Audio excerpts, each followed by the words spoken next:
Hello my dear friend, इस video में बात करेंगे RailTel corporation of India stock के बारे में। तो यहाँ पर दोस्तों हमें स्टॉक में गिरावट देखने को मिल रही है। पिछले एक महीने में 11% की गिरावट, और अभी तक पिछली जब गिरावट शुरू हुई है वो गिरावट 30% तक हो चुकी है, जो कि मई महीने के आसपास शुरू हुई है। और ऐसी गिरावट इस स्टॉक में पहली बार नहीं हो रही है।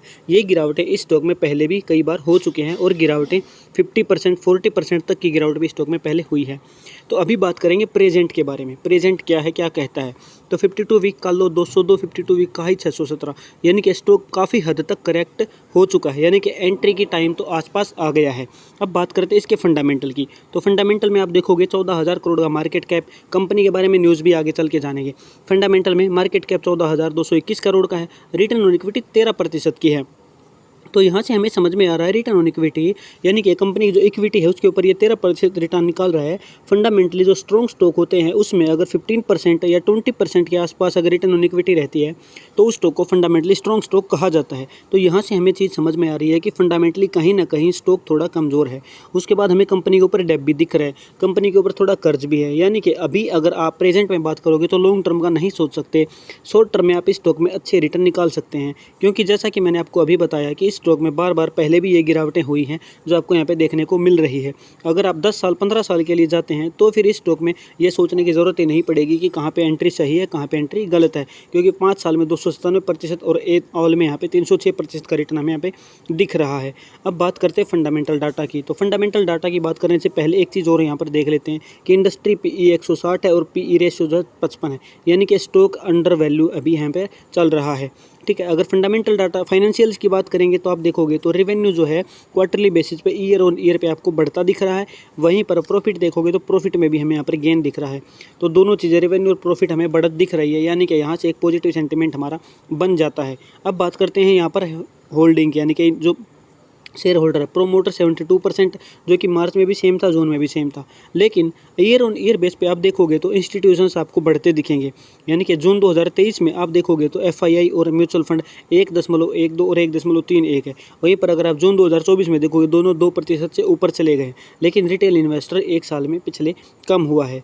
अगर यहाँ पर पिछले क्वार्टर के कंपैरिजन में देखोगे तो आपको यहाँ पर FII कम होता दिखेगा।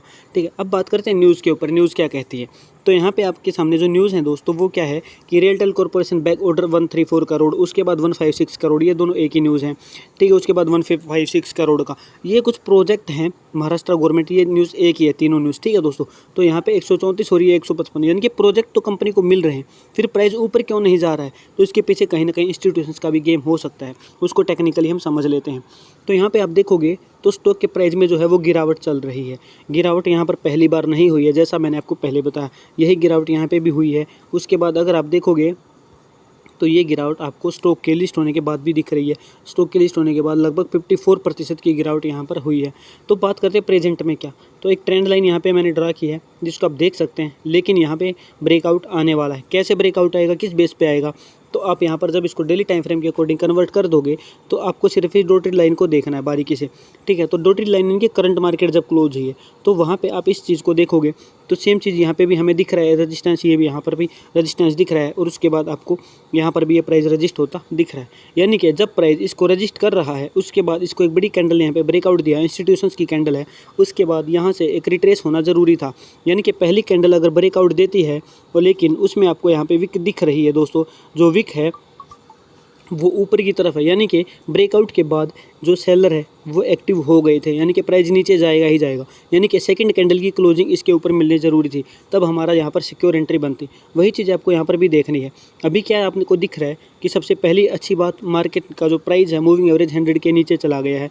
अब यहाँ से प्राइस ऊपर किस बेस पे जाएगा, आपको यहाँ पे इस विक को समझना है। उसके बाद यहाँ पर बायर और सेलर दोनों एक्टिव थे यहाँ पर, लेकिन आप विक देखोगे तो यहाँ पर बायर ज़्यादा एक्टिव दिखेंगे, यानी कि प्राइस यहाँ से ऊपर जाएगा। लेकिन बड़ा टारगेट अभी नहीं कह सकते हैं। पहला टारगेट अगर बात करेंगे तो पहला टारगेट आपको 478 का मिलेगा।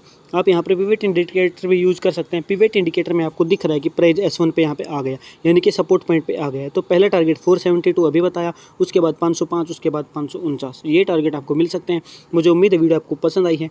वीडियो पसंद है वीडियो को लाइक करें और चैनल को सब्सक्राइब करना ना भूलें। Thank you very much.